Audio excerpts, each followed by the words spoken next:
அல்லேலூயா. கர்த்தருடைய பரிசுத்த நாமத்துக்கு மகிமை உண்டாவதாக. இப்பொழுதும் வாசிக்கும்படி கொடுக்கப்பட்ட வேத வசனம் 1 சாமுவேல் 1ஆம் அதிகாரம் 7வது வசனம் 6-7. 1 சாமுவேல் 1ஆம் அதிகாரம் வசனம் 6-7.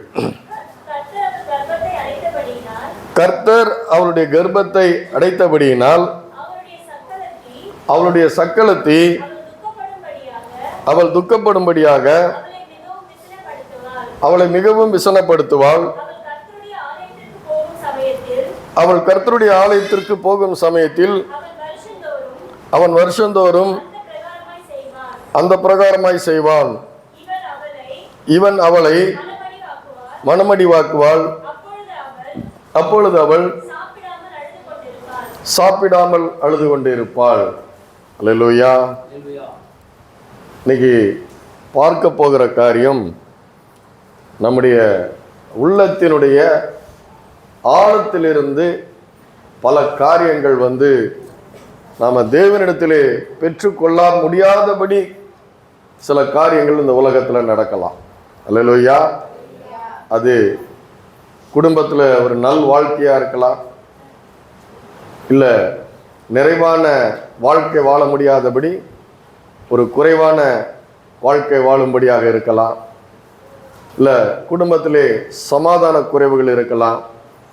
இப்படி வாழ்க்கையிலே பல நிறைவான எல்லா தேவைகளையும் நாம் பெற்று அனுபவிக்க முடியாதபடி நம்முடைய மனதை ஆழமாக காயப்படுத்தி விசனப்படுத்தி ஒரு நிறைவான வாழ்க்கை வாழ முடியாதபடி நம்முடைய வாழ்க்கையிலே காரியங்கள் நடக்கலாம். மற்றவர்கள் காயப்படுத்தலாம், வேதனைப்படுத்தலாம். ஏன்னா இந்த வருடத்தினுடைய கடைசி நாட்களில் நாம் இருக்கிறோம்.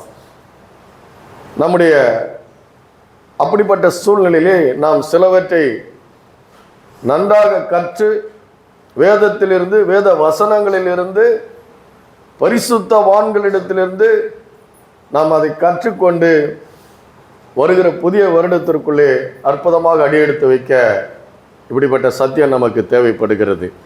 பார்த்தீங்களா, படிச்சிங்களா? என்ன 7வது வசனத்தில் என்ன படித்தோம்? அவள் கர்த்தருடைய ஆலயத்திற்கு போகும் சமயத்தில் அவன் வருஷந்தோறும் அந்த பிரகாரமாய் செய்வான். அதாவது அன்னாளுடைய கணவன் வருஷந்தோறும் என்ன பண்ணுவான்னா சீலோவாவுக்கு என்ன பண்ணுவான், அழைத்து கொண்டு வருவான், குடும்பத்தை அழைத்து கொண்டு வருவான். அவனுக்கு பார்த்தீங்கன்னா 2 மனைவிகள் அவனுக்கு இருந்தது. அவனுக்கு எத்தனை மனைவிகள் இருந்தது? முன்னாடி பார்த்தீங்கன்னா 2 மனைவி இருக்குது அவனுக்கு. ஒன்று பெனினாள், இன்னொன்று அன்னாள், 2வது பெனினாள். 2வது தான் பெனினாள். அப்போ அந்த மனுஷன் வருஷந்தோறும் அவர்களை ஆலயத்துக்கு அழைத்து கொண்டு வருவானா. அப்போ அவருடைய சக்களத்திக்கு பெனினாளுக்கு 10 ஆண் பிள்ளைகள், ஒரு சில பெண் பிள்ளைகள் இருந்தது. ஆனா அன்னாளுக்கு பிள்ளை இல்லை. மூத்த மனைவிக்கு என்ன இல்லை? பிள்ளை இல்லை. அப்போ அந்த பெனினாள் நிறைவாக இருக்கிறா. ஏன்னா 10 ஆண் பிள்ளைகள், பெண் பிள்ளைகள் இருக்குது. அன்னாளுக்கு ஒரு பிள்ளை கூட இல்லை. ஆனா அந்த சமயத்தில் என்ன பண்ணுறாளாம், என்ன போட்டிருக்குது? இவள் அவளை மனமடிவாக்குவாள். அப்பொழுது அவள் சாப்பிடாமல் அழுது கொண்டு இருப்பாள். மனமடிவாக்குறதுன்னா ஒரு மனுஷனை கோபப்படுத்துவது. அல்லேலூயா. கோபப்படுத்துவது, தன்னுடைய குறைவை காண்பித்து, தன்னுடைய குறைவுகளை காண்பித்து, நம்ம கிட்ட இருக்கிற ஒரு குறையை காமிச்சோன்னா நமக்கு என்ன வரும்? அல்லேலூயா. நமக்கு என்ன வரும்? கோபம் வருது. கோபம் வரும்போது இவன் என்ன பண்றா? சாப்பிடாமல் அழுது கொண்டு இருக்கிறாய். அதுக்கு சொல்றான் பாருங்க, அடுத்த வசனம். அவள் புருஷனாகிய எல்கானா அவளை பார்த்து, அன்னாளே நீ ஏன் அழுகிறாய்? ஏன் சாப்பிடாது இருக்கிறாய்? ஏன் சஞ்சலப்படுகிறாய்? 10 குமாரரை பார்க்கிலும் நான் உனக்கு அதிகம் அல்லவா? அப்படின்னா என்ன அர்த்தம்னா, பெனினாளுக்கு 10 பிள்ளை இருக்குது, அவங்களை காட்டிலும் நான் உனக்கு அதிகம் அல்லவா. அதனாலதான் அதுல இருந்து தான் சொல்றாங்க பெனினாளுக்கு 10 ஆண் பிள்ளைகள் இருந்ததுன்னு சொல்லிட்டு. அப்போ நீங்க பாத்தீங்கன்னா ஒரு குறைவு ஒரு பெண்ணுடைய வாழ்க்கையிலையோ நம்முடைய வாழ்க்கையிலையோ ஏதோ ஒரு விதத்துல குறைவு இருக்கிறது. ஏதோ ஒரு விதத்துல குறைவு இருக்குது. படிப்பு கம்மியா இருக்கலாம், நல்ல வேலை இல்லாம இருக்கலாம், இல்லை நல்ல குடும்பங்கள் இல்லாம இருக்கலாம், இல்லை நல்ல பிள்ளைகள் இல்லாம இருக்கலாம் நம்ம கிட்ட, இல்லை நமக்கு வாழ்க்கையில நம்முடைய சூழ்நிலைகள் ஏதோ ஒன்று இருக்கலாம். அந்த சூழ்நிலைகளை குத்தி காட்டி அந்த இயலாமையை சொல்லி காட்டி நம்ம என்ன பண்றது, நம்ம கோபம் ஊட்டுவது, எரிச்சலடை செய்வது, எனக்கு ஏன் இப்படி நடக்குது, இதெல்லாம் நம்முடைய வாழ்க்கையிலே இப்படிப்பட்ட பெரிய பெரிய கேள்விகளா நம்முடைய வாழ்க்கையில இருக்கிறது. அது அது எப்படி இருக்கிறதுன்னு பார்த்தீங்கன்னா, அது அந்த இயலாமையை சுட்டி காட்டி குத்தி காட்டும் பொழுது அது நம்முடைய மனதினிலே ஆழமான இடத்திலே போய் அது பதிந்து விடுகிறது. அல்லேலூயா. மனம் ஆழமான மனம் இருக்குது, மேலோட்டமான மனம் இருக்கு. சில காரியங்கள் நம்ம என்ன பண்ணிடுறோம், பைக்கில் போகிறோம், ரோட்டில் ஒருத்தன் வந்துட்டு நம்மளை திட்டிட்டு போவான். எத்தனை பேர் அதை அனுபவிச்சிருக்கீங்க? அல்லேலூயா. அதை நம்ம மனசில் வச்சிருப்போமா, மறந்துடுவோம். ஆனால் அது மேலோட்டமாக இருக்குது, அந்த மனசில் மேலோட்டமாக இருக்குது. ஆனால் இப்படி காயப்படுத்தும் பொழுது, சுட்டி காட்டி குற்றப்படுத்தும் போது, இயலாமையை கொண்டு நம்முடைய இயலாமையை கொண்டு நம்முடைய வாழ்க்கையில ஏதோ ஒரு குறைவை கொண்டு சுட்டி காட்டும் பொழுது அது ஆழமாய் நம்முடைய மனதிலே ஆழமாய் அது போய் என்ன பண்ணுது, பதிந்து விடுகிறது. அல்லேலூயா. ஆழமாய் பதிந்து விடுகிறது. அந்த இயலாமையை சுட்டி காட்டும் பொழுது நம்ம என்ன பண்றோம், கோபம் நமக்குள்ளே என்ன வருது, கோபம் வருகிறது. அதனாலதான் என்ன சொல்றாரு பிரசங்கில் எழுதும் போது, பிரசங்கி 7:9 சொல்லும் பொழுது, உன் மனதிலே நீ சீக்கிரமாய் கோபம் கொள்ளாதேன்னு எழுதுறாரு அவரு. ஹல்லேலூயா. ஏன்னா இந்த உலகம் பொல்லாங்கான உலகம், இந்த உலகம் பொல்லாத உலகம். இந்த பொல்லாத உலகத்திலே பொல்லாத மனுஷர்கள் இருப்பாங்க, காயப்படுத்துகிறவர்கள் இருப்பாங்க, குத்தி காட்டுகிறவர்கள் இருப்பாங்க, ஒரு வார்த்தையிலேயே ஆளை என்ன பண்ணுவாங்க, மனம் அடிவாக்குகிறவர்கள் இருப்பாங்க. ஆனா அதனாலதான் சொல்றாரு, அப்படிப்பட்ட உன்னை கோபப்படுத்தினா கூட உன்னுடைய மனதிலே நீ சீக்கிரமாய் கோபம் கொள்ளாதே.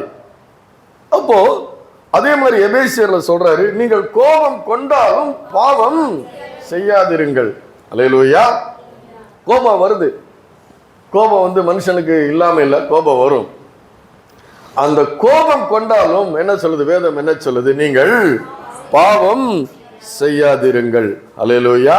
அப்போ அந்த இருதயமானது எப்படிப்பட்ட இருதயமாய் இருக்கிறது, நம்முடைய மனம் எப்படிப்பட்ட மனமாய் இருக்கிறது. ஒரு சில காரியங்கள் மேலோட்டமாய் அதை மறந்து போகிற காரியங்கள் இருக்கிறது. அது மாத்திரமில்ல, சில காரியங்கள் நம்முடைய வாழ்க்கையில் நடக்கிற காரியங்கள் ஆழ் மனதிலே ஆழமாக சேமிக்கப்படுகிறது. அல்லேலூயா. என்ன பண்ணப்படுகிறது, என்ன ஆகுது, சேமிக்கப்படுகிறது அது. அல்லேலூயா. அப்போ அந்த சேமிக்கப்படுகிறதுன்னா அது உள்ள என்ன பண்ணுது, ஆழமா போய் நமக்கு தங்கி விடுகிறது, அது அங்க சேவ் ஆகுது. அல்லேலூயா. அதுதான் ஆழமான மனதிலே அது தங்கி விடுகிறது. அப்போ அந்த பாதிக்கப்படும் பொழுது, பாதிக்கப்படுறதுனால தான் என்ன, அதிகமா ஆழமான காயப்படுறதுனால தான் என்ன பண்றது, அதை மறக்க முடியாதபடி என்ன ஆகிறது, அங்க போய் என்ன பண்ணுது, சேமித்து வைக்கப்படுகிறது. ஒரு சின்ன வயசுல ஒரு 20 வயசு இருக்கும், நான் எங்க சகோதரி வீட்டுக்கு போயிருந்தேன். சகோதரி வீட்டுக்கு போயிருக்கும்போது அங்கு இன்னொரு உறவினர் வந்திருந்தாங்க. அப்போ இது யாருன்னு என்னை பார்த்து கேட்டாங்க. என்னுடைய சகோதரியை பார்த்து அது என்னை பார்த்து என்ன யாருன்னு கேட்டாங்க. இது என்னுடைய தம்பி அப்படின்னாங்க. அடுத்த வார்த்தை என்ன பண்றாரு இவரு அப்படின்னு கேட்டாங்க. உடனே என்னுடைய சகோதரி என்ன சொன்னாங்க, சென்னையில் கடை வச்சிருக்கிறான், சொந்தமா கடை வச்சிருக்கிறான்னாங்க. அது என்னை ரொம்ப காயப்படுத்தி விட்டது. அது ஏன்னா நான் கடை வச்சுட்டு இல்லை, ஒரு கடையில் வேலை செஞ்சுக்கிட்டு இருக்கிறேன். 1981 1981 100 ரூபா சம்பளத்துக்கு வேலைக்கு போனேன். 1991 1000 ரூபாய் சம்பளத்தோட வேலையை விட்டு நின்னேன். நான் வேலை செய்து கொண்டிருப்பதை அவர்கள் கௌரவ குறைச்சலாய் எண்ணி சொந்தமாக கடை வைத்திருக்கிறாங்க. என்னுடைய 20 வயதில் நடந்தது. என்னை ஆழமாய் பாதித்த விஷயம். ஹல்லேலூயா. மறக்கல, உள்ள இருக்குது. ஆனா அதனால கசப்பு இல்லை. ஆனா அது என்னது, என்னுடைய நான் வேலை செய்யறது அவங்களுக்கு என்னவா இருக்குது, கௌரவ குறைச்சலா இருக்குது. இப்படி பல விதங்களிலே இந்த உலகத்திலே பல விதங்களிலே பல காரியங்களிலே நீங்க காயப்பட்டு உங்கள் மனதிலே ஆழமாய் நீங்கள் காயப்பட்டிருக்கலாம். ஆழமாய் உங்களுடைய இருதயத்திலே அது சேமிக்கப்பட்டு இருக்கலாம்.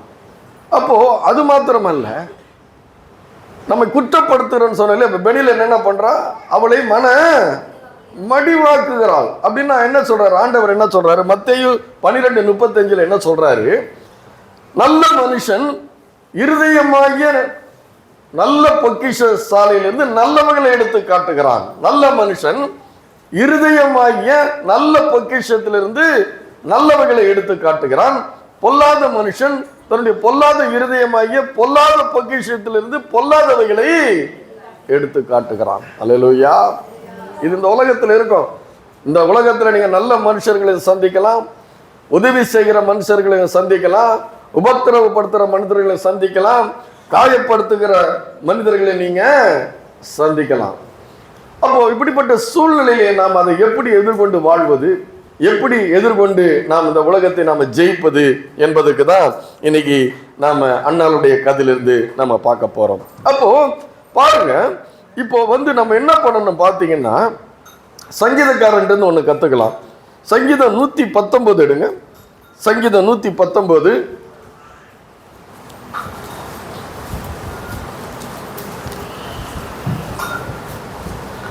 11வது வசனம் எப்படி சொல்லுது பாருங்க. சங்கீதக்காரன் எப்படிப்பட்ட ஒரு வார்த்தையை அவன் அந்த இடத்துல பயன்படுத்துகிறான் பாருங்க. சங்கீதக்காரன் 119:11 என்ன செய்யறான் பாருங்க.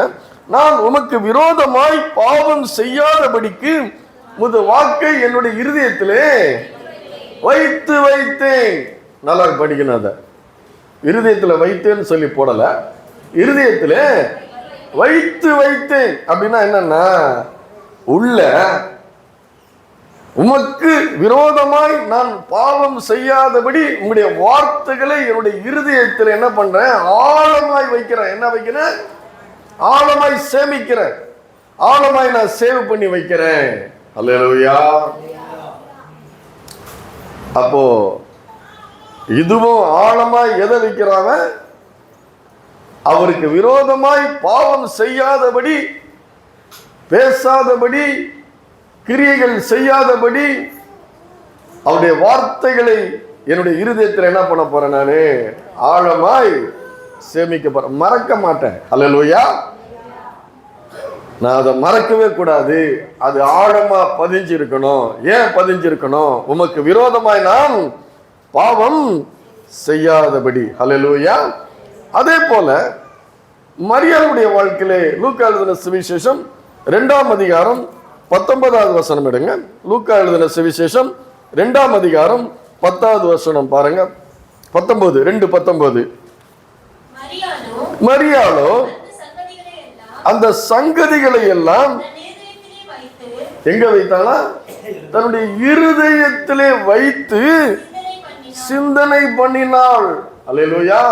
நடந்த குழந்தை இயேசு பிறந்துட்டாரு. அதுக்கு முன்னாடி தேவதூதன் வந்து சொன்னது, அவருடைய வாழ்க்கையில நடந்தது எல்லாவற்றையும் வைத்து எங்க வைத்து சிந்தனை பண்ணினாலாம், இருதயத்திலே வைத்து. அல்லேலூயா. மேலோட்டமா இல்ல, ஆழமாய் இருதயத்திலே வைத்து அதை அவள் சிந்தனை பண்ணினாள். அல்லேலூயா. அப்போ நம்முடைய வாழ்க்கையிலே ஆழமாய் வைக்க வேண்டியது எப்படிப்பட்ட காரியங்கள், மேலோட்டமாய் மறந்து போக வைக்க வேண்டியது எப்படிப்பட்ட காரியங்கள் என்பதை நாம பார்க்கணும். ஏன் இப்படி அவங்க வந்து குற்றப்படுத்துகிறார், இந்த பெனின்னாள் ஏன் இப்படி வந்து அண்ணால குற்றப்படுத்துகிறாள்னா, அண்ணாளுடைய வாழ்க்கையிலே கர்ப்பம் அடைக்கப்பட்டு இருந்தது. அப்ப அந்த காயப்படும் பொழுது அந்த காயங்கள் உள்ள அதிகமா உங்களுக்கு ஆயிடுச்சுன்னா உங்களுடைய இருதயம் கெட்டுப்போன இருதயமாய் மாறிவிடும். ஹல்லேலூயா. அந்த மறக்க முடியாதபடி அது ஆழமாய் பாதிக்க கூட, அந்த உணர்வுகளை ஆழமாய் பாதிக்கிறதுனால அது என்ன ஆயிடுது, உள்ள செட் ஆயிடுது. உள்ள செட் ஆயிடுதுன்னா உள்ள தங்கி விடுகிறது. உள்ள என்ன பண்ணுது, ஆழமா என்ன பண்ணிடுச்சது, மறக்க முடியாதபடி அது ஆழமாய் தங்கி என்ன பண்ணுது, தேவனுடைய வாக்கு அது சொல்றான் இல்லையா, நான் உமக்கு விரோதமாய் பாவம் செய்யாதபடி என்னுடைய வாக்கு என்னுடைய இருதயத்திலே வைத்தேன். கெட்ட காரியங்கள் உள்ள ஆழமா போயிடுச்சுன்னா, காயங்கள் உள்ள அதிகமா போயிடுச்சுன்னா, தேவனுடைய நல்ல வார்த்தைகள், ஆசீர்வாதமான வார்த்தைகள் என்ன பண்ணாது, உள்ள போகாது. அல்லேலூயா. அப்போ அன்னாளுடைய வாழ்க்கையிலேயே இது நடக்குதுன்னா, பிசாசானவன் இதுபடி பொல்லாத மனிதர்களை பயன்படுத்தி காயப்படுத்தி, குற்றப்படுத்தி, கோபப்படுத்தி, ஒண்ணு ஏன் எனக்கு கர்த்தர் இப்படி செய்தார் அப்படின்னு கர்த்தர் மேல கோபம், ரெண்டாவது தன் மேலே கோபம், ஏன் என்னால பிறப்பிக்க முடியல, ஏன் என்னால வெற்றிகரமா வாழ முடியல, ஏன் என்னால என்னுடைய வாழ்க்கையிலே எதையும் நான் சாதிக்க முடியல, செயல்பட முடியல, ஏன் இப்படி நான் காயப்படுத்துறாங்க, ஏன் என்னை குற்றப்படுத்துறாங்க அப்படின்னும் பொழுது நம்ம வாழ்க்கையில் என்ன பண்ணுது, மேலே உயர வருவதற்கு, ஒரு வெற்றி உள்ள வாழ்க்கை வருவதற்கு உருவத்தை வைத்து கூட கேலி பண்ணுவாங்க இல்லையா, நீ அழகா இல்லை கேலி பண்ணுவாங்க. அப்போ இப்படிப்பட்ட பல காரியங்களினாலே நம்முடைய வெற்றி உள்ள வாழ்க்கை, ஒரு சமாதானம் உள்ள ஒரு வாழ்க்கை என்ன ஆகுது, பிசாசு என்ன பண்றான், மனிதர்களை பயன்படுத்தி நம்மை பாதிப்படைய வைக்கிறான். அல்லேலூயா. அப்போ அன்னாளுக்கே அது நடக்குதுன்னா, அன்னாளுக்கு ஆண்டவர் ஒரு தீர்மானம் வைத்திருக்கிறான். அன்னாளுக்கு ஆண்டவர் என்ன பண்றாரு, ஒரு ஆழமான ஒரு தீர்மானம் வைத்திருக்கிறார். நம்ம எல்லோருக்கும் நான் சொல்றேன், நம்ம எல்லோருக்கும் ஆண்டவர் ஒரு அருமையான ஒரு நோக்கத்தை, ஒரு தீர்மானத்தை வைத்திருக்கிறார். அதை நம்ம அந்த இலக்கை அடைய முடியாதபடி சத்துருவானவன் நம்முடைய ஒவ்வொருத்தருடைய வாழ்க்கையில் என்ன பண்றான், நம்ம கோபப்படுத்துறான், மனமடி வாக்குறான், நம்முடைய இயலாமை, நம்முடைய சூழ்நிலையை காண்பித்து நம்ம என்ன பண்றான், விரல் நீட்டி என்ன பண்றான், நம்ம காயப்படுத்தி நம்ம என்ன பண்றோம், வெற்றி உள்ள வாழ்க்கை வாழ முடியாதபடி, சமாதானம் உள்ள வாழ்க்கை வாழ முடியாதபடி நம்முடைய இருதயம் வந்து வேதம் என்ன சொல்லுதுன்னா, ஒரு நல்ல நிலத்தை போலதான் வர்ணிக்கிறது. அல்லேலூயா. நல்ல நிலத்தை போலதான் அது வர்ணிக்கிறது. அந்த நல்ல நிலத்துல இந்த இப்படிப்பட்ட விசனப்படுத்துறது, மனமடிவாக்குறது, காயப்படுத்துவது, குற்றப்படுத்துவது, கேலி பண்ணுவது, பரியாசம் பண்ணுவது, நம்முடைய குறைகளை சுட்டி காட்டுவது என்ன ஆழமாய் பதிந்துச்சுன்னா அந்த இருதயம் கெட்டு போகிறது. நல்ல விஷயத்தை பிறப்பிக்க முடியாதபடி அது போய்கிறது. அல்லேலூயா. அப்போ அன்னாளுக்கு ஏன் அப்படி நடக்குதுன்னா, அன்னாள் வந்து சாமுவேலை பிறப்பிக்க முடியாதபடி, ஆண்டவருடைய நோக்கத்தை, ஆண்டவருடைய தீர்மானத்தை அது நிறைவேற்ற முடியாதபடி என்ன ஆகுது பார்த்தீங்கன்னா, அப்படிப்பட்ட ஒரு காரியம் வருது. அந்த அப்படிப்பட்ட ஒரு காரியம் வரும் பொழுது, மனமடி வாக்கும் போது, விசனப்படுத்தும் போது, வேதனைப்படுத்தும் போது நம்ம நிறைய பேர் என்ன பண்ணிடுறோம், அதையே நம்மிடத்தில் இருக்கிற குறைவுகளையே என்ன பண்றோம், அதையே பெருசா நினைச்சு என்ன பண்றோம், அதே நினைச்சு, அதே சிந்தனை பண்ணி, அதையே பேசி, ஏன் எனக்கு நடக்குது, ஏன் நடக்கல, ஏன் நடக்குது, ஏன் இது மாதிரி இல்லை அப்படின்னு நம்ம என்ன பண்றோம், ஒன்றையே நம்ம சிந்தித்து கொண்டிருக்கிறோம். வேற சிந்தனைகளே நம்முடைய வாழ்க்கையிலே இல்லாம போயிடுது. ஏன்னா அந்த காயம் அப்படிப்பட்டதாயிடுது. அப்ப அது நிமித்தம் ஆண்டவரை ஆராதிக்கிற நம்முடைய வாழ்க்கையில என்ன நடக்குதுன்னு பாத்தீங்கன்னா, ஆலயத்துக்கு வர்றதுக்கு என்ன பண்றது இல்லை, ஒரு ஆசை இல்லை. அல்லேலூயா. ஏன், உள்ள ஒரு காயம், ஆழமான காயம், ஆழமான பாதிப்பு, மேலோட்டமான பாதிப்பு இல்லை, ஆழமான ஒரு காயம். ஆலயத்துக்கு வர விரும்புறது இல்லை. ஜெபம் பண்றதுக்கு என்ன இல்லை, வாஞ்சை இல்லை. அங்க போய் வருஷம் நம்ம வாரந்தோறும் நான் ஆலயத்துக்கு போறேன், எனக்கே நல்லது நடக்கலை அப்படின்னு ஆலயத்துக்கு வர்றதுக்கு விரும்புறது இல்லை. ஜெபம் இல்லை. எவ்வளவு நான் ஜெபம் பண்ணிட்டேன் ஆண்டவர்கிட்ட, நான் எவ்வளவு நான் ஜெபம் பண்ணிட்டேன். ஆனா ஆண்டவர் சொல்றாரு, இடைவிடாமல் ஜெபம் பண்ணுங்கள். ஹல்லேலூயா. நீண்ட காலம் காத்திருப்பது இது இருதயத்தை இளைக்க பண்ணும், விரும்பினது வரும் பொழுது ஜீவ விருட்சம் போல இருக்கும். ஹல்லேலூயா.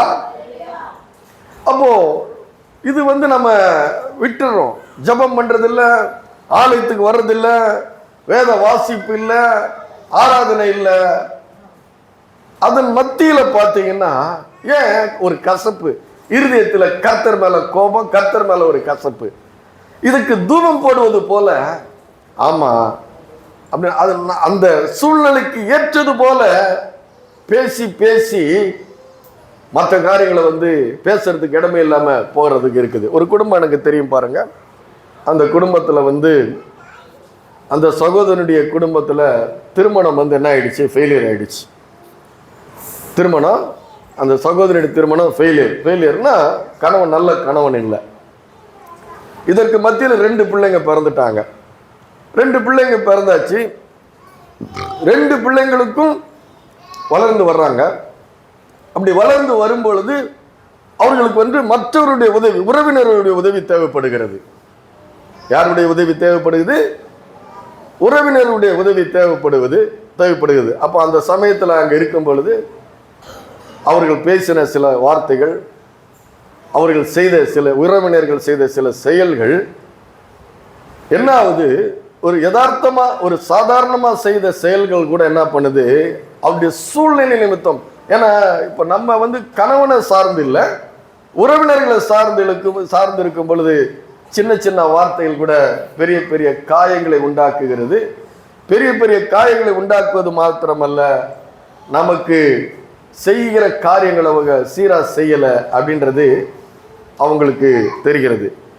இதற்கு மத்தியில் அவர் பிள்ளைகளை வளர்ந்துடுறாங்க, அவங்களும் வளர்ந்துடுறாங்க.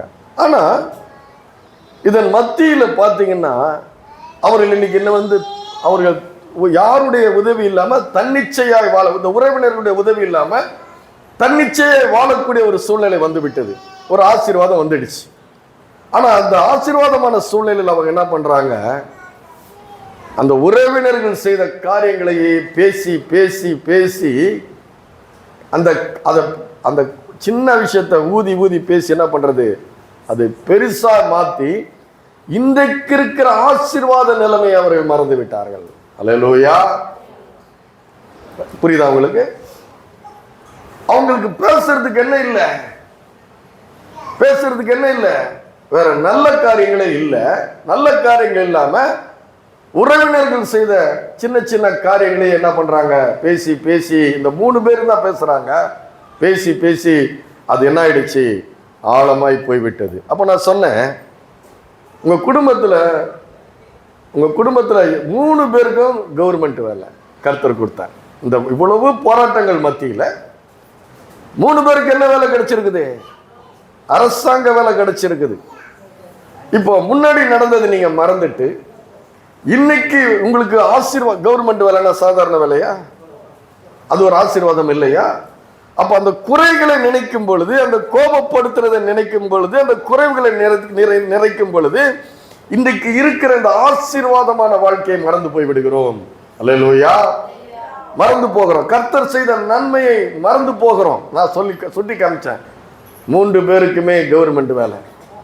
நீங்க யாருமே இன்னைக்கு யாரையும் நம்பி இல்லை.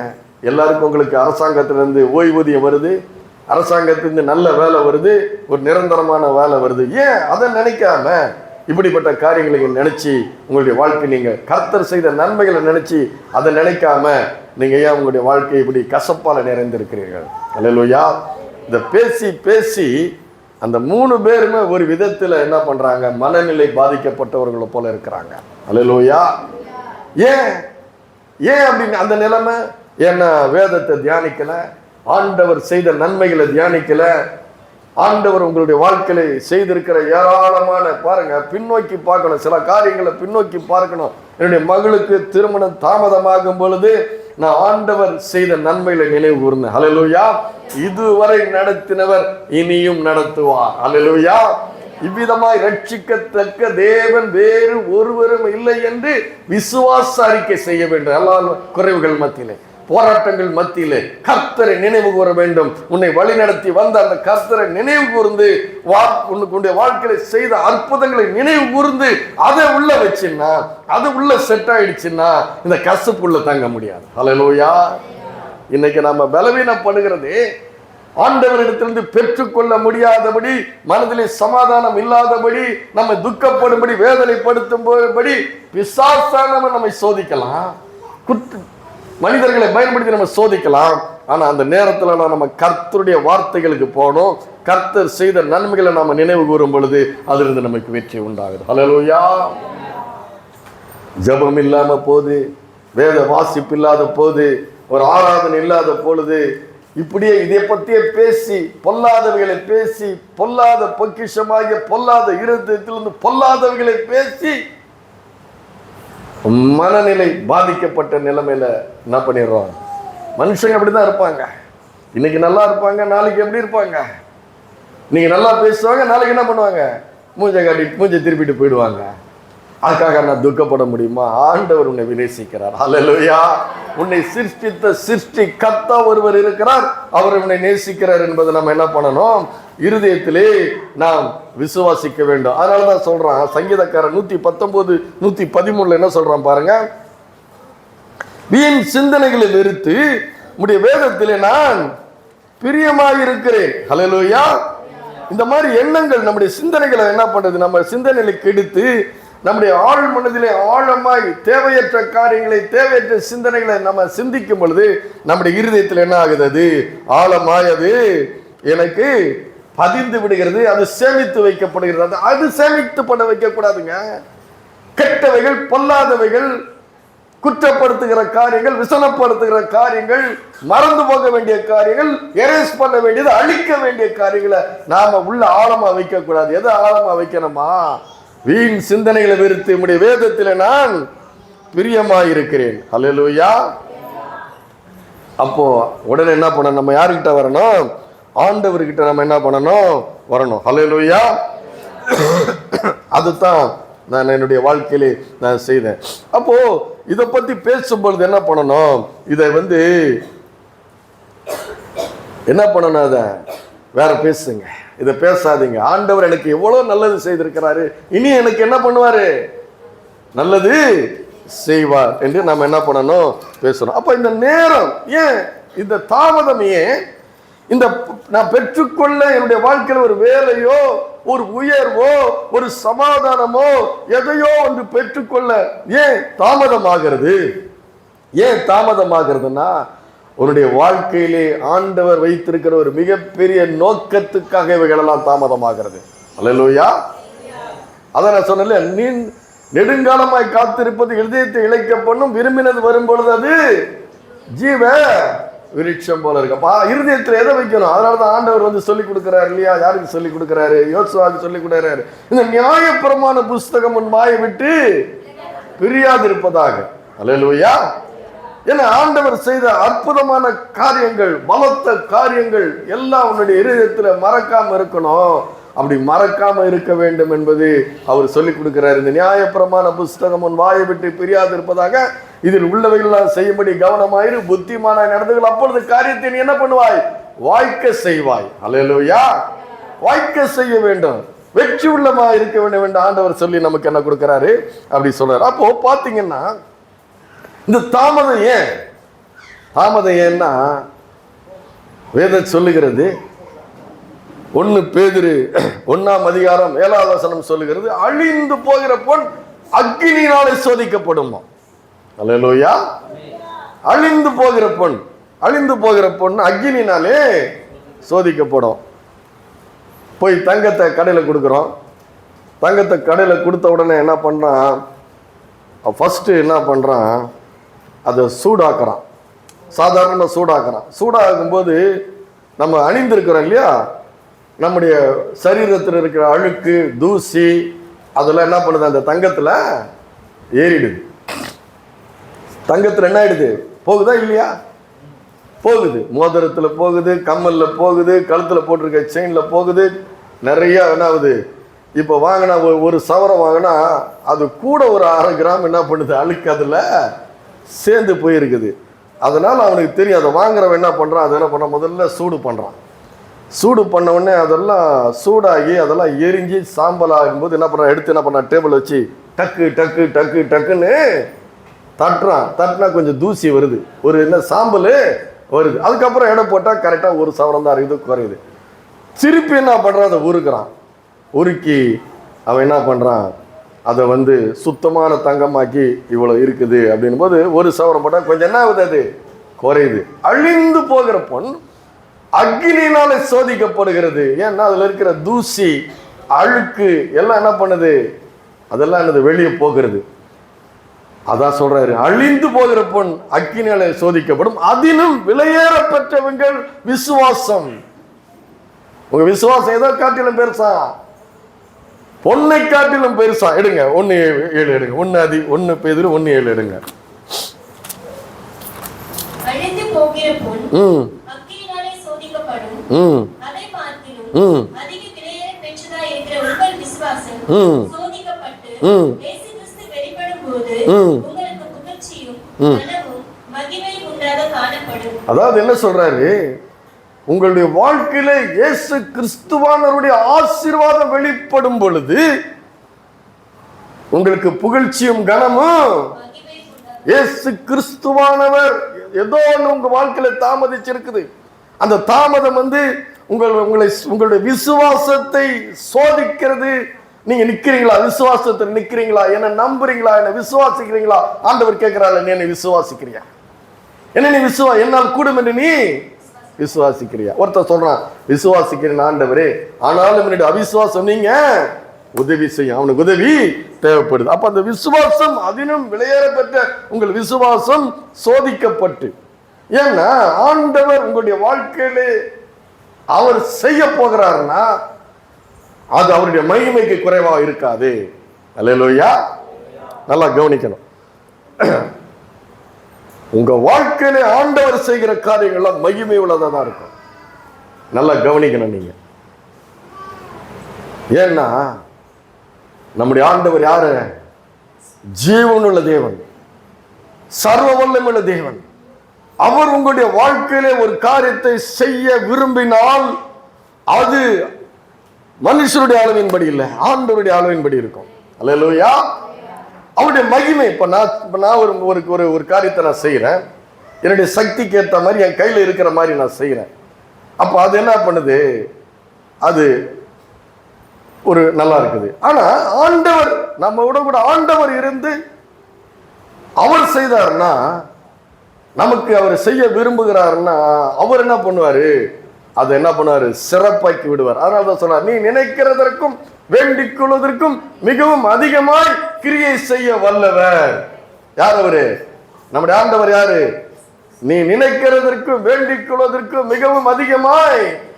உன் நினைவுகள் என் நினைவுகள் அல்ல, அதை விட நான் மேல என்னால பண்ண முடியும். அல்லேலூயா. நான் மேல பண்ண போறேன். என்னுடைய மகிமைக்கு குறைவா நான் ஒண்ணு செய்ய மாட்டேன், நான் என்னுடைய அளவின்படி செய்ய போறேன். அது இந்த சோதனை. அது வந்து உன்னுடைய வாழ்க்கையில நீ நிக்கிறியா, விசுவாசத்தை நிக்கிறியா, எனக்காக நீ காத்திருக்கிறியா? காத்திருக்கிற புதுபலம் அடைந்து சட்டையில் அடித்து உயர எழும்புவார்கள், ஓடினாலும் விளைப்படையார்கள், நடந்தாலும் அவர்கள் சோர்வர். ஏன் பலத்தை கொண்டு உன்னை நான் செய்வேன், உன்னை நடத்துவேன். அல்லேலூயா. அப்போ அப்படிப்பட்ட ஒரு காரியத்தை நான் செய்ய போகிறேன் நானே. நீ அதை தான் இருதயத்தில் வைக்கணும், என்கிட்ட வரணும், என்ன நாடணும், என்ன தேடணும். அந்த சோதனை நேரத்தில் நீ விசுவாசத்துல நிலைச்சு நிற்கணும். ஏன்னா அழிந்து போற பொண்ணே சோதிக்கப்படுகிறது. விசுவாசம் அதோட விலையேற பெற்றது. நீ என் மேல வச்சிருக்கிற விசுவாசம் அதை விட விலையேற பெற்றது. உனக்கு செய்ய போற காரியம் பெரிய காரியமா இருக்கிறதுனால தாமதமானாலும் அதை நான் செய்து முடிப்பேன், என்னால முடியும். நீ காத்திருக்கிறியா? அதான் ட்ரையல், சோதிக்கிற நேரம். அல்லேலூயா. ஒரு அக்னி போன்ற ஒரு சூழ்நிலையில போய் உன் இருதயத்தில் எதை நீ வைக்கிற? உலகம் உன்னை குற்றப்படுத்துறத, கோபப்படுத்துறத, உன்னுடைய இயலாமையை, உன்னுடைய குறைவை அதை நீ இருதயத்தில் வைத்திருக்கிறியா? இல்ல என்னுடைய வார்த்தை இருதயத்தில் வைக்கிறியா? இல்ல என்ன இருதயத்தில் வைக்கிறியா? என்னால் கூடும் என்று நீ விசுவாசிக்கிறியா? காத்திருக்கிறியா? அல்லேலூயா.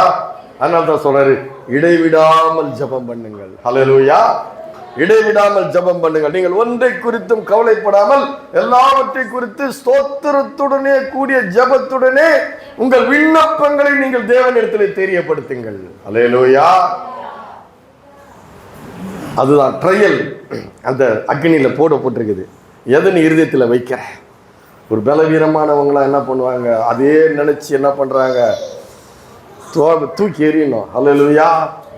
ஆண்டவருடைய சன்னிதானத்துக்கு வரணும். அங்க வந்தாதான் ஆண்டவர் உங்களுக்காக அவர் பேசுவார். அல்லேலூயா.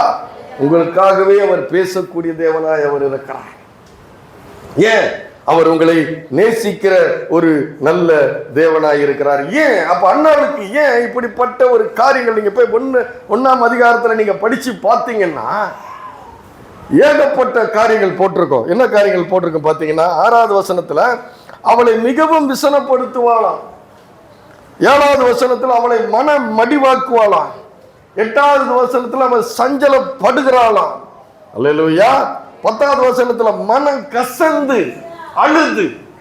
கசப்புன்னா இருதயத்தின் கசப்பு இருதயத்திற்கு தெரியும். இருதயத்தினுடைய கசப்பு இருதயத்துக்கு தான் தெரியும். என் கசப்பு இருதயத்துக்கு தெரியாது. என் கசப்பு ஆண்டவருக்கு தான் தெரியும். அல்லேலூயா. வலிக்குதுன்னா வலிக்குதுன்னு சொல்றேன். எவ்வளவு வலிக்குதுன்னு யாருக்கு தெரியும்? எனக்கு மட்டும்தான் தெரியும்.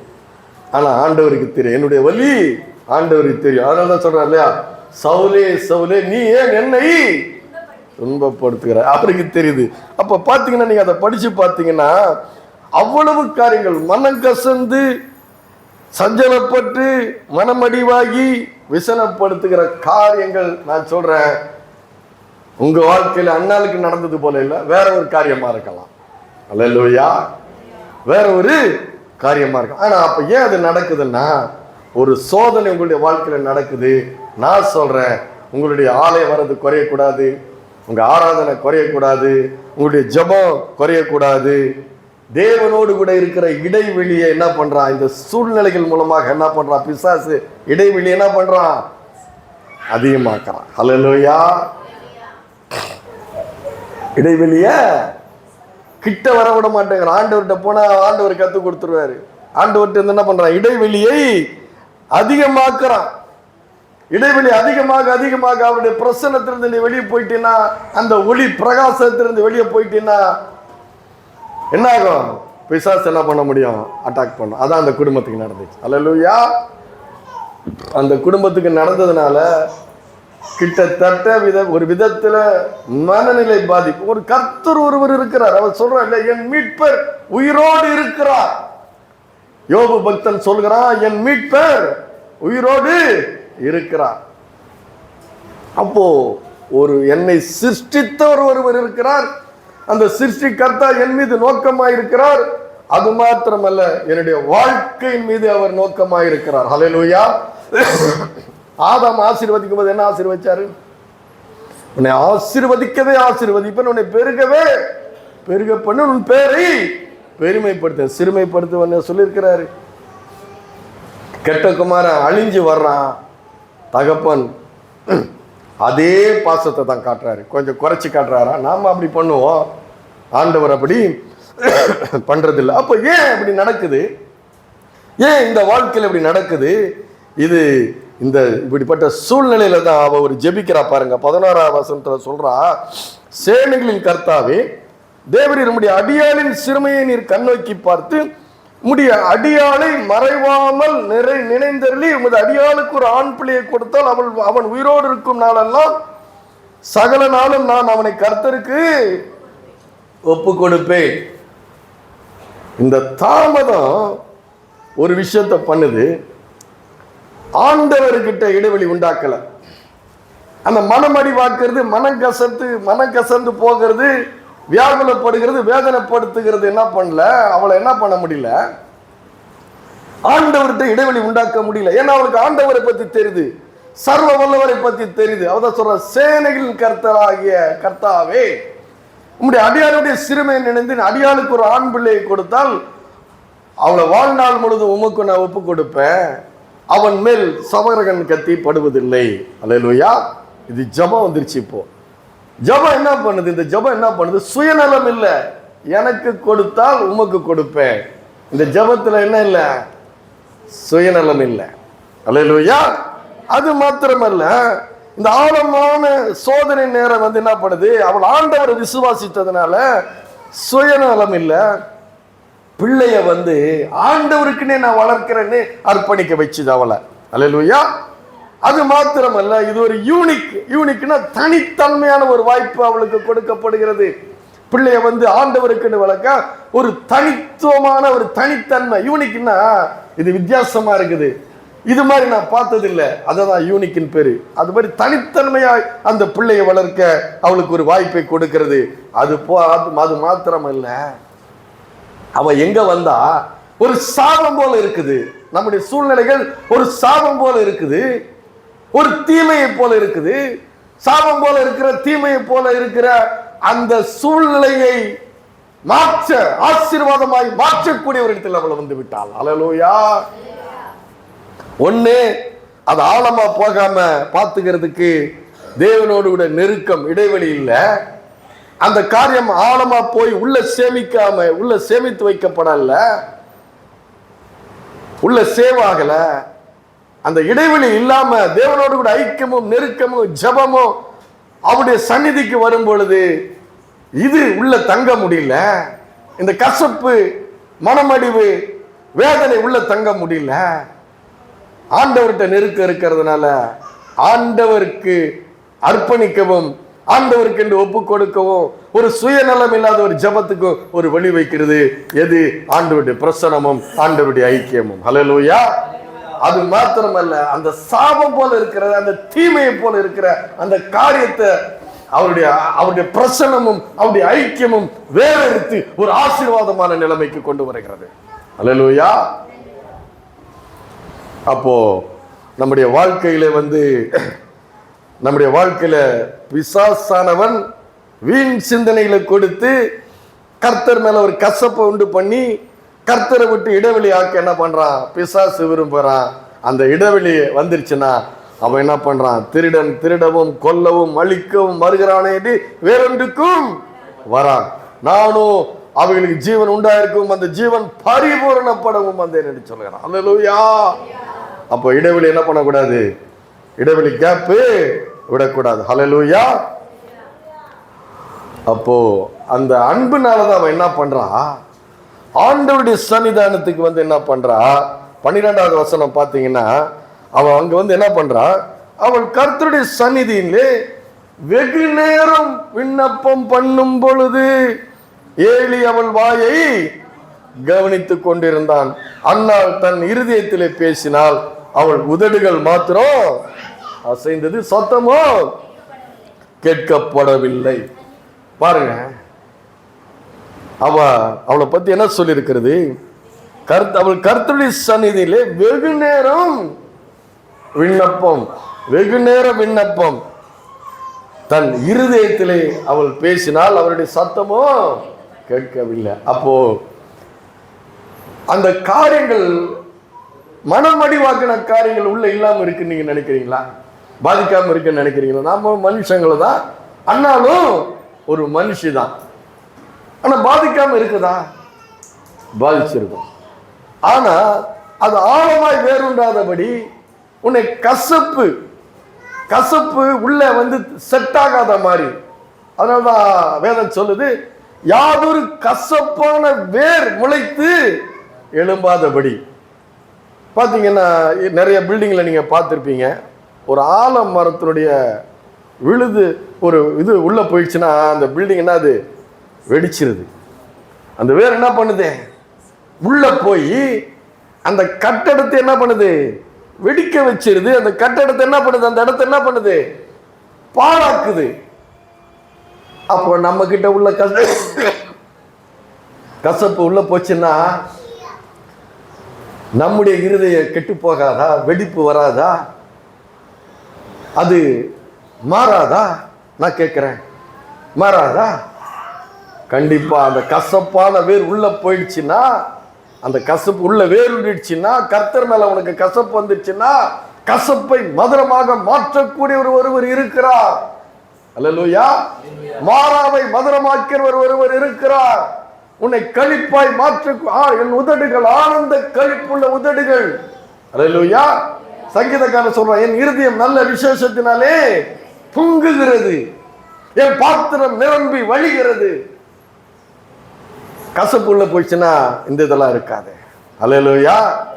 நான் ஆண்டவர்கிட்ட வந்தாக்க, ஆண்டவர்கிட்ட விண்ணப்பம் பண்ணினா, ஆண்டவருடைய சன்னிதானத்தில் இருதயத்தை ஊத்தினா அந்த கசப்பு வேர் பிடிக்காது.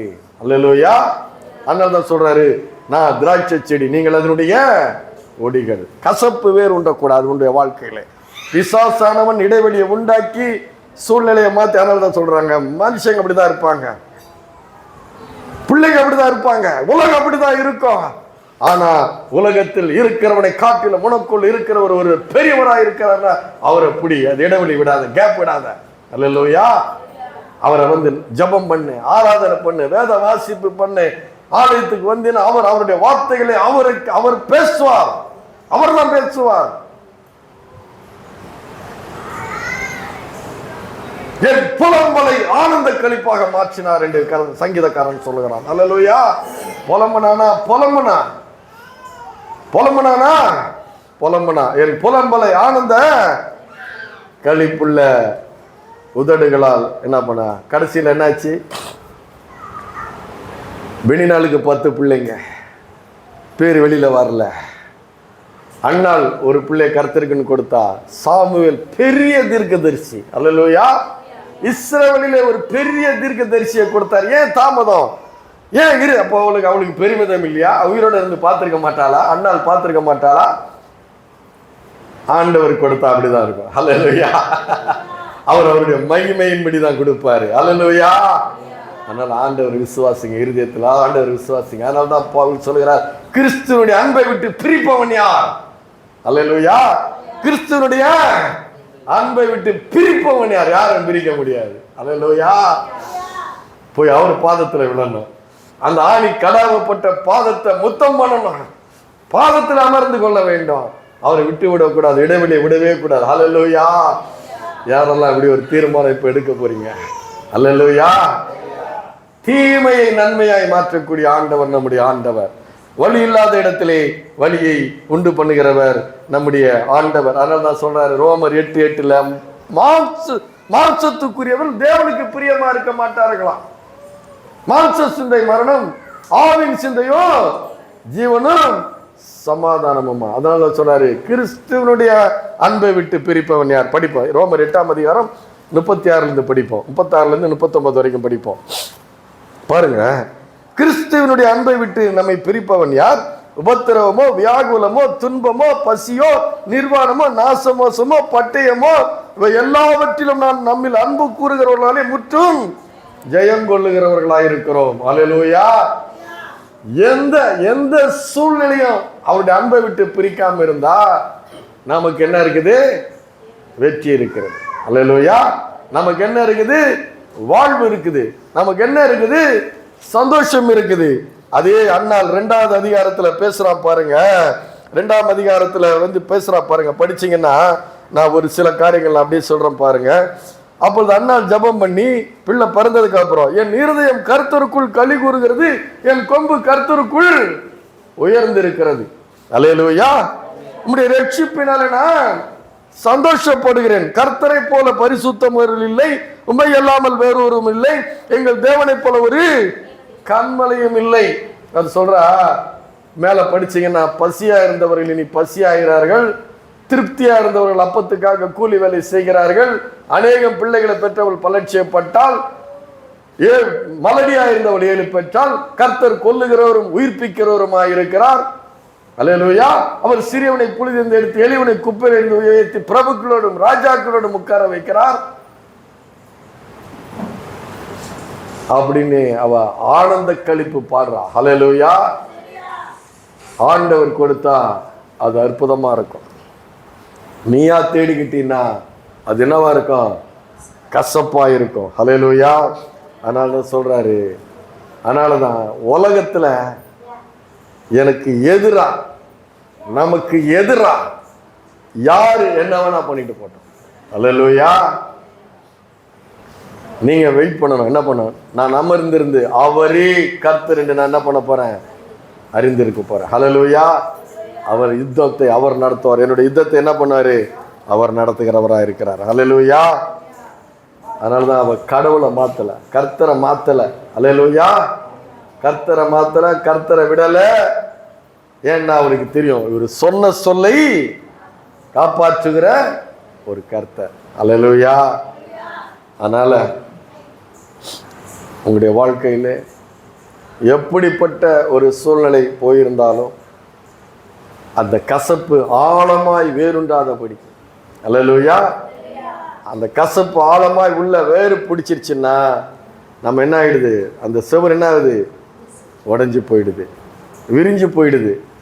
அதை விடாதபடி கிறிஸ்துவனுடைய அன்பை விட்டு பிரிப்பவன். ஏன்னா சொன்ன சொல்லை காப்பாற்றுகிற தெய்வம் அவர். அல்லேலூயா. சொல்லியும் செய்யாதிருப்பேனோ, வசனித்தும் நிறைவேற்றாதிருப்பேனோ. பொய் சொல்ல நான் பொய் சொல்ல மனுஷர் அல்ல, மனம் மாற நான் மனுபுத்திரன் அல்ல. கண்டிப்பா கர்த்தர் செய்வார். அல்லேலூயா. அதனால நம்முடைய விசுவாசத்தை மாற்றிக்கொள்ள போறதில்லை. அந்த விசுவாசத்தில் அசையாமல் உறுதியாக நிற்க வேண்டும். அல்லேலூயா. அந்த கசப்பு வேறுண்டாதபடி யாரு எதை பத்தி இல்லாம நான் என்னுடைய விசுவாசம் யார் மேல இருக்குது, கர்த்தர் மேலதான் இருக்கிறது. கிறிஸ்துவனுடைய அன்பை விட்டு பிரிப்பவன் யார்? அப்போ அந்த இளையகுமாரன் கூட என்ன சொல்லிட்டு வந்தான், என் தகப்பு வீட்டில் என்ன இருக்குது, பூர்த்தியான சாப்பாடு. அல்லேலூயா. வந்தா அவர் என்ன பண்ணுவாரு, அரவணைச்சுக்குவார். அல்லேலூயா. ஆனா நீங்க என்னன்னு யோசிக்கலாம், நான் என்னுடைய வாழ்க்கையில பாவம் இருக்குது, பாவத்தினால என்னுடைய வாழ்க்கையில நான் பெற்றுக்கொள்ளாம இருக்கிறேனே அப்படின்னு நீங்க நினைக்கிறான். ஆனா அவர் சொல்றாரு, பாவங்களை உண்மையாய் அறிக்கையிட்டால் அவர் அதை மன்னிப்பதற்கு நீதி உள்ளவராய் அவர் இருக்கிறார். அல்லேலூயா. மன்னிச்சிட்டாருன்னா மறந்துடுவாரு. நாம மனசுங்க வச்சிருப்போம், என்ன பாவம் பண்ணான்னு தெரியும் நமக்கு. ஆனா கர்த்தர் மறந்து விடுவார். அல்லேலூயா. அவர் மறக்கிற தேவன், மன்னிக்கிற தேவன், ஆசீர்வதிக்கிற தேவன், அபிஷேகம் பண்ணுகிற தேவன், அவருடைய மகிமை ஐஸ்வர்யத்தின்படி கொடுக்கிற தேவன். அதனால அந்த கர்த்தர் சொல்ற, என்னிடத்தில் அன்பு கூர்ந்துன்றார், என்னிடத்தில் அன்பு கூர்ந்து வா. அந்த அன்பை விட்டு பிரிப்பவன் யாருன்னு பவுல் கேட்கிறாரு. கிறிஸ்தன கேட்கிறாரு, என்னிடத்தில் அன்பு கூர்ந்து, என்னிடத்தில் அன்பு கூர்ந்து அவர் கேட்கிறாரு. பவுல் கேட்கிறாரு, கிறிஸ்துவனுடைய அன்பை விட்டு பிரிக்க முடியாது. நாசமோ மோசமோ எதுவுமே, மரணமோ எதுவுமே என்னை பிரிக்க முடியாதுன்றாரு. அப்படி அவரை பிடிச்சிட்டு இருந்தா கசப்புகளை மதுரமாய் மாற்றுகிற ஒரு கர்த்தர் உங்களுக்கு இருக்கிறார். ஹல்லேலூயா. ஹல்லேலூயா.